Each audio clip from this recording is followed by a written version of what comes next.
Thank you for standing out in the cold. My left foot literally just went to sleep. Thank you so much for enduring this with all of us. Thank you to everyone for showing up on a weekday, and to the organizers for inviting me to speak. So let's just first cheer ourselves for showing up and standing in the cold. So I want to talk about a few things today. The first thing I want to talk about is the issue of trans matters and feminism. And what I want to be clear about from the start is that I'm not talking about trans inclusive feminism. What I want to talk about is that feminism is always already trans. And that just as feminism has always been queer, feminism has always been trans. So we are not here to say let's include. Is there something wrong with the mic? Sorry. A little bit. Oh, just a second.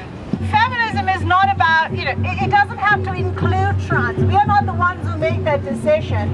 Feminism was always queer. Do you really think those women in the 70s were only going to talk about women's rights? It was always queer. Feminism has always already been trans. So I just want to make that clear because I think there's been a lot of conversation, right, lately about, including, excluding, and I think we just have to get rid of that bullshit conversation and just move on. So let's just do that. Cool. So I want to talk today, this is 2017, and I think I also want to talk about what it means to engage with capitalism and patriarchy as women and as feminists. And at the end I want to talk, perhaps most importantly, how do we in these exhausting times continue to do our work as feminists, as women, right? As people fighting against brutal systems.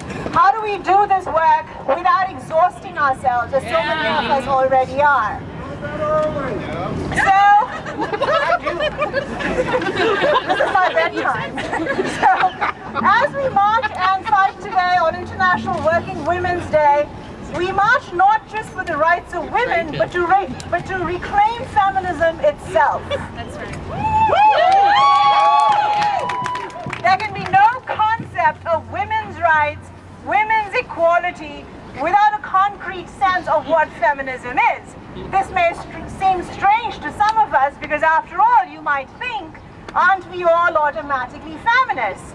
But as you know, a lot of people have very different views, and they will tell you that there are multiple feminists. And I'm here to say today, no, there is feminism.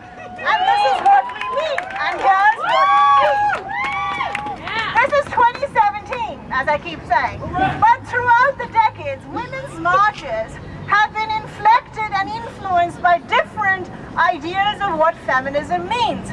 There was a time, and I like the fact that this is in the past tense, when queer women were considered outside feminism.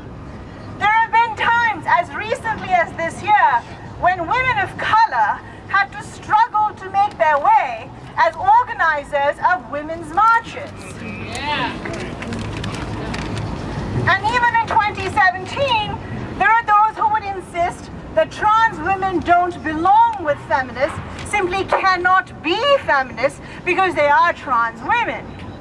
This is a speech, so let me just cut to the chase. This is bullshit.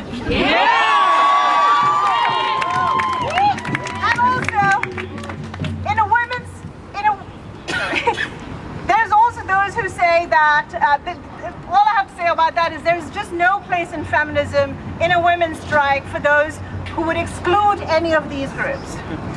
This is 2017, again I say.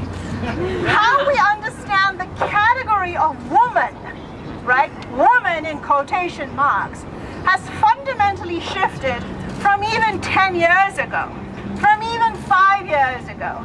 This is 2017, and we must, as women, however we understand that term, understand those shifts as shifts that deepen and strengthen feminism.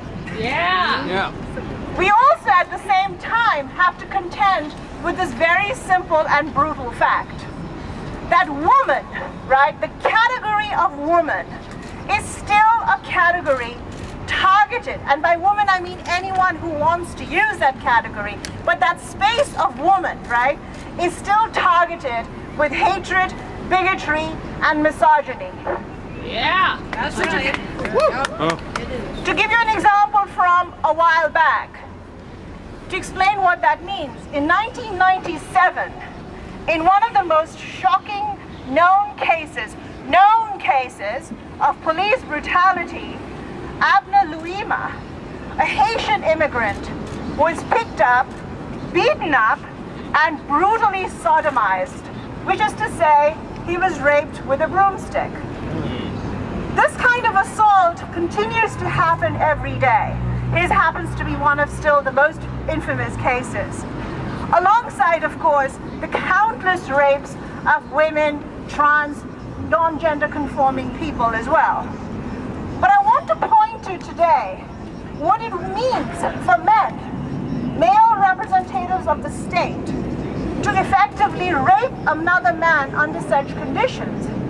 Conditions where it becomes obvious that the intent was not simply to abstract or extract physical sexual pleasure, perhaps, but to put a man in his place as a woman.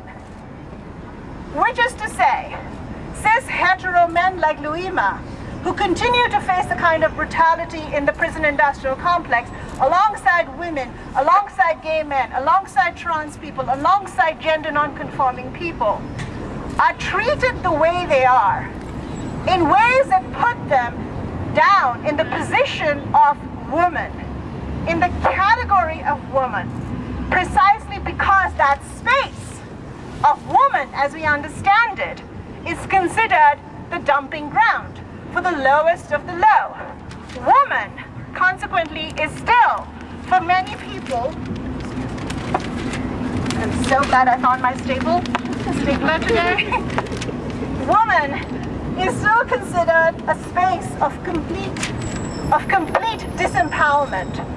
And when the state, which is to say patriarchy and capitalism, wants to disempower people, it treats them as women. And that is, I think, what sometimes gets missed in a lot of the conversation when different sides have discussions about, for instance, an emphasis on bodies or even the use of the term itself. Those conversations are absolutely important, and they need to continue, they need to go on. All of us, every single one of us, cis, hetero, queer or trans women, cis, hetero, queer or gender non-conforming people, cis or trans men, non-binary people, however we define ourselves, all of us understand this disempowerment of the category of woman in everyday ways. Assault continues to happen every day. His happens to be one of still the most infamous cases. Alongside, of course, the countless rapes of women, trans, non-gender conforming people as well. But I want to point to today what it means for men, male representatives of the state, to effectively rape another man under such conditions.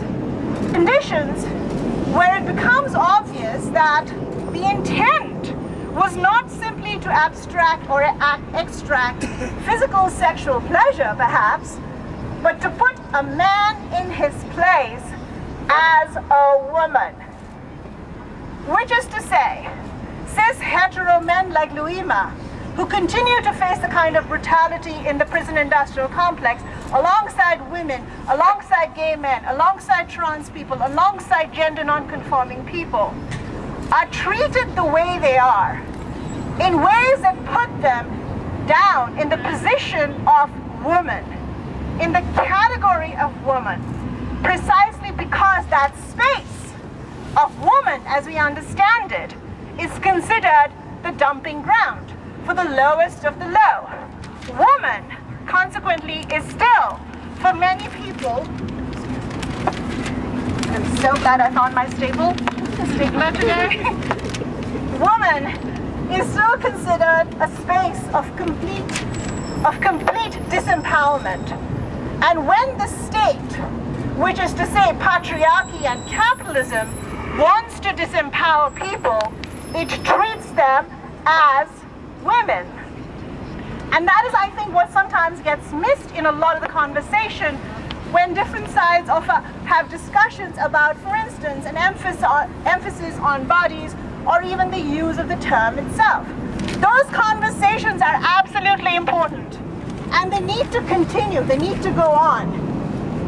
All of us, every single one of us, cis, hetero, queer or trans women, cis, hetero, queer or gender non-conforming people, cis or trans men, non-binary people, however we define ourselves, all of us understand this disempowerment of the category of woman in everyday ways.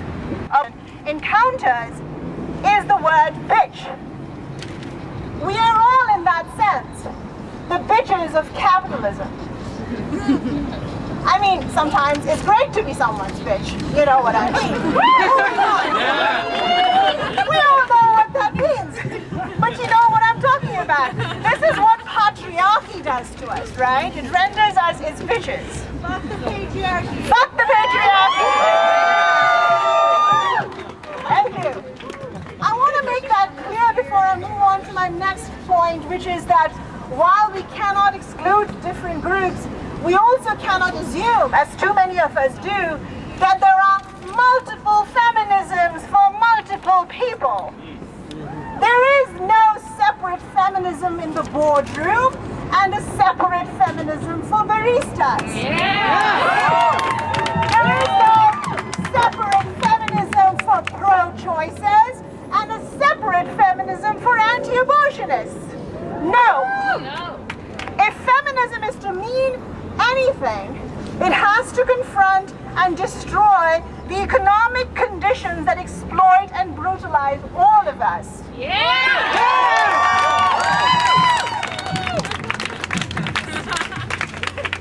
I'm getting sick to work out. If feminism has to mean something that fundamentally ends capitalist exploitation, it has to fundamentally mean reconceiving what we mean by success, what we mean by equality. And if you'll forgive me quoting myself from an older piece, let me tell you what I've said today. But if you'll forgive me quoting an older piece of my... Is this on? On? Is it a trigger? Might be the trigger. On? No. Stand by. Quoting myself, feminist principles are not ultimately simply about making things better for women. They're about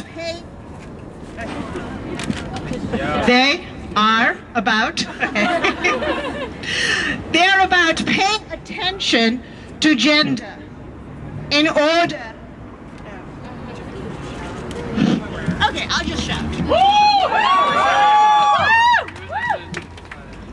They're about paying attention to gender in order to think about policies that makes things better for everyone. Oh yes, conditions better for everyone.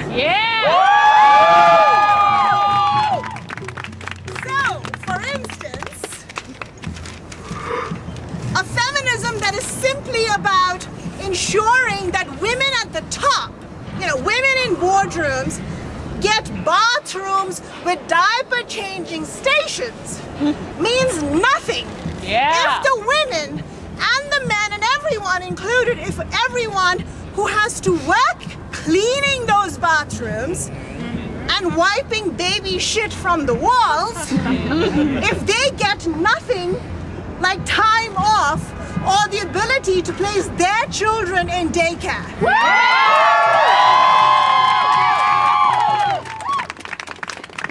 Male professors get an entire year off to have children means nothing if adjuncts of all genders who get no such benefits, no matter how well paid they are, have to be the ones to fill in for them.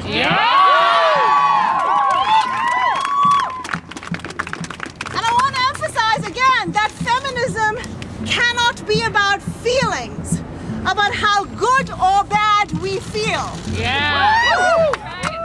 Have you noticed how gendered presentations are these days? You go to a panel, you go to a discussion, you go to anything at all that especially has women, every single woman is practically required to stand up or sit up and say, I am blah, blah, blah. I am exploited. I have been raped. I have been traumatized. We have to, as women, we have to constantly be identifying through our trauma, through our narratives about how badly we feel. And in order to help us feel better, we've got this stupid discourse of self-care, right? So everyone is supposed to feel bad, and all they have to do is take care of themselves. About how we feel, because getting us to talk about our feelings is the best way to get us to stop thinking about what we need and demand.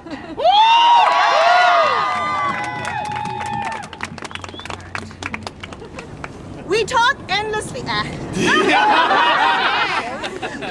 We talk endlessly about self-care, but we've forgotten that it's capitalism that causes the stress in the first place. Capitalism that causes our bones to ache so much that we have to spend the rest of the evening soaking in a hot tub, surrounded by, I don't know, lavender and blood orange candles.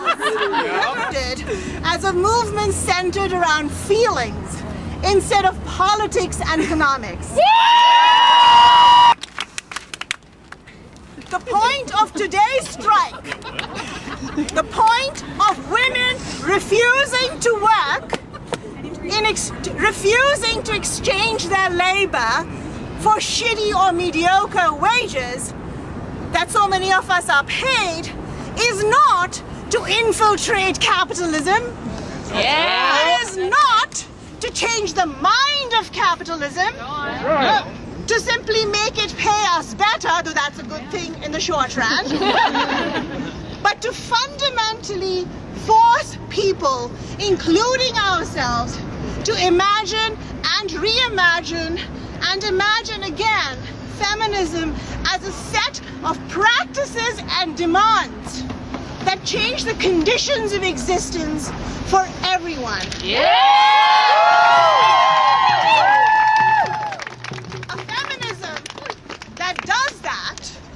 A feminism like that is a feminism that, for instance, understands abortion rights as economic rights. That's right.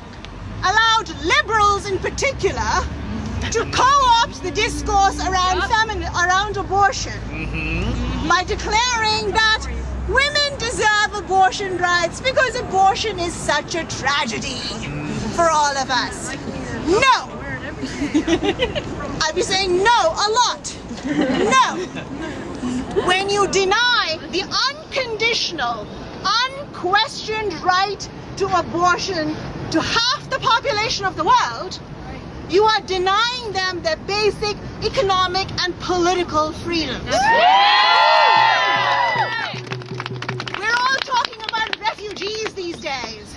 So we've got Pope Francis, who represents an institution. No, he represents a corporation known as the Vatican that denies us our basic abortion rights, but he washes the feet of refugees. Lovely, fabulous.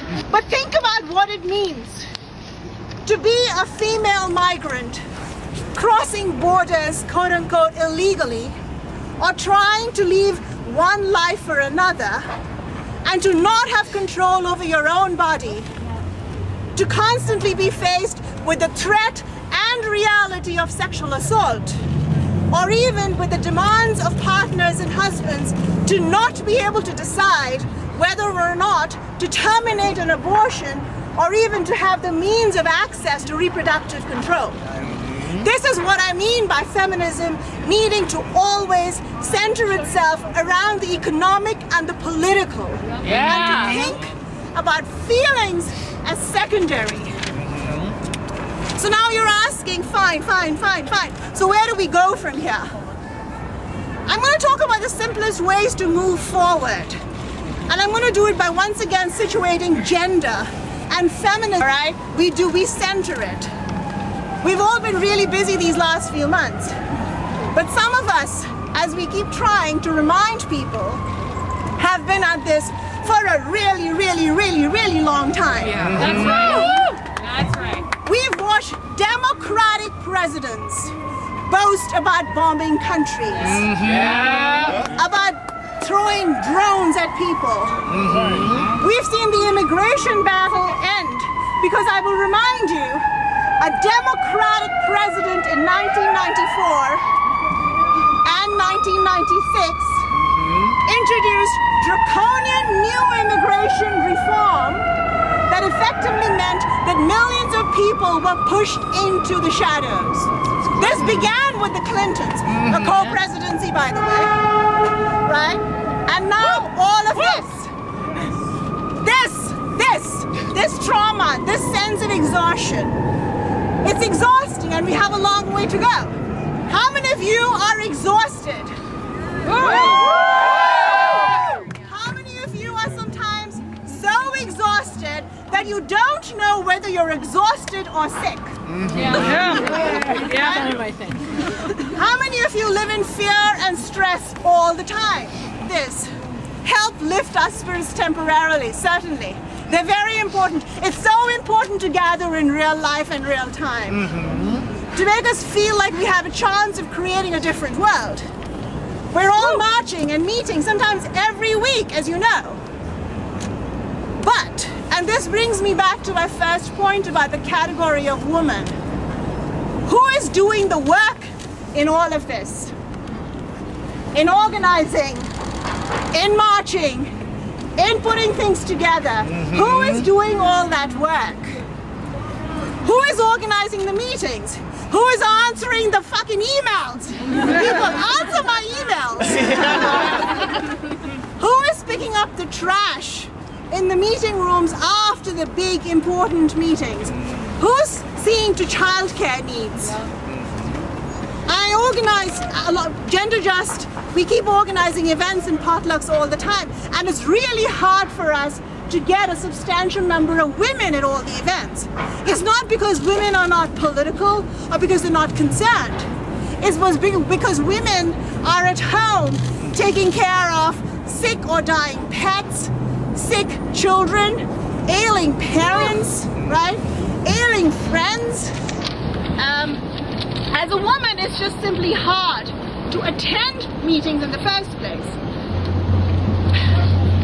In the world of organizing towards a better future, we neglect to see, or we simply ignore the fact that this world making and the hard unseen labor behind the scenes is usually done by women. This event has been an exception, by the way. I can't tell you how often I've been emailing and it's back to me, right? And it's I'm sorry, this is just about a point of fact, right, for all of our organizing. So, if we're going to move towards a revolution, we have to reimagine, we have to reimagine and rethink how to conceive of the category of woman in all these different ways. But we also have to look at the very hard, nitty-gritty, behind-the-scenes work. We have to look at how we conduct our organizing and how all of that sometimes falls, not sometimes, too often falls into gendered patterns. The men folk are seen as the thinkers and the intellectuals, and the women are the ones making the calls, sending the emails, and wiping everyone's butts. This has got to change. Group you're a part of, look at how labor is being distributed. And on that note, I just want to sort of give a shout out to just three of the hundreds of women I know who do all the hard work in this city. Sherilyn Grace, Holly Craig. Sherilyn Grace, Holly Craig, Mariam Kaba. Mariam is now in New York, but she'll always be a Chicago girl. More left. Dream the absolute impossible. I will leave you with these words from an anonymous queer pamphlet from the 1980s. There are only two things we know for sure about the coming revolution. One is that we will get our asses kicked. Yeah.